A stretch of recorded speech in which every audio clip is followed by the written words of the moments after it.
My name is Shriyam Pandey. Hi guys, my name is Utkarsh Kumar. Hello everyone, my name is Aman Kumar. Hello everyone, my name is Ayush Kumar and this is Team 14's video presentation for our DIY project. Center for Disease Control and Prevention estimates that approximately 50,000 people in the US alone visit the emergency department each year due to accidental CO poisoning, out of which around 500 people die. Moreover, people who are sleeping or drinking alcohol can die from CO poisoning before ever having symptoms. Our project is a miniature model for an automated carbon monoxide emergency system, which, if installed at a larger scale, can save many lives and is also very budget friendly. The component we used are an Arduino UNO R3, a MQ7 gas sensor, a piezo, one 5-volt red and green LED, two 220 ohm resistor, jumper wire for all the connection, and a breadboard. Let us talk about Arduino UNO R3 and the gas sensor. Basically, Arduino UNO R3 board is a microcontroller board with 13 digital input and output pins, 6 power pins and 6 analog input pins. It is very easy to use, just need to upload the desired code from the Arduino IDE. Now let's see the working of the MQ7 gas sensor. When this semiconductor is made up of tin oxide, is heated in the clean air at the high temperature, the donor electron in the tin oxide are attracted toward the oxygen. This prevents the electric current flow. In the presence of CO gas, the surface density of absorbed oxygen decreases as it reacts with CO gas to form CO2. Then the electron release into the tin oxide, allowing the current to flow freely through the sensor. This is the circuit diagram and all the connections. The digital pin 13 connected to the positive terminal of the DC motor, digital pin 11, 10 and 7 connected to the red LED, piezo and green LED respectively. For servo motor there are 3 connections. This is one for digital signal which is connected to the digital pin 12 and these two are for power supply. For MQ7 sensor, this pin is connected with the 5-volt power pin, this with the GND pin, and for the digital and analog signal, these pin are connected with the digital pin and analog pin.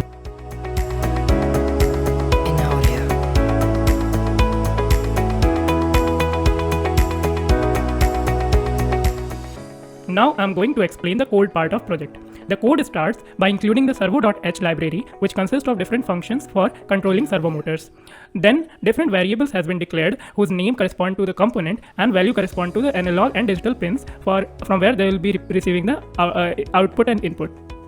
After that, void setup function has been used to initialize the output pin for different variables. Next comes the void loop part, which, as the name suggests, is an infinite loop that goes on and on forever as long as Arduino is on. Now I will briefly explain the code inside the void loop part. The first and the second line is for getting the input from the sensor and displaying it. If the value of the sensor is found to be greater than 250, then this if condition will be implemented, and inside it is the code for turning off the green LED and turning on the red LED exhaust window and the buzzer. Next, else if condition is for the part when the concentration is between 200 to 250. In this case, only the exhaust and red LED will turn on. If there is no accumulation of the CO gas, the last else condition will be implemented and there won't be any emergency signal. Okay, that was all. Thank you.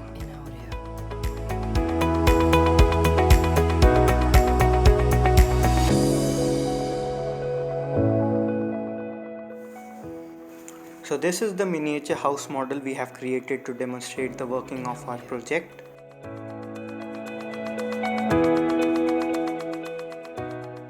The things that are automated in this house is the exhaust fan and the front window. This is a window called an awning window. We have used cardboard and a transparent material to imitate an actual window.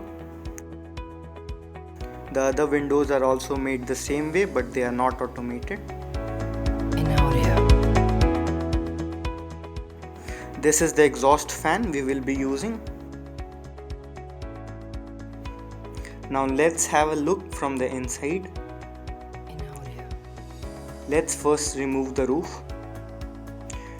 So we can see the various components like Arduino, servo motor, exhaust fan all connected. So this is the exhaust fan we already talked about. This is the servo motor which will be controlling the movement of the window. The wires attached to the servo motor and the exhaust fan goes to the Arduino Uno. And finally, this is the power supply. Moving on, let's now see the actual demonstration of our project.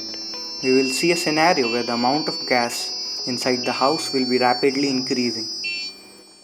As soon as the gas concentration crosses a certain threshold value, the Arduino initiates the rescue sequence, that is starting the exhaust fan, an alarm, and the opening of a window. And as the level of CO goes down to a safe concentration, the system goes back to its initial state.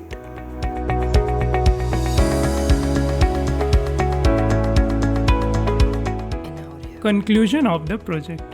We were successful in making our project CO gas emergency automation system through miniature home model in course of 3 weeks.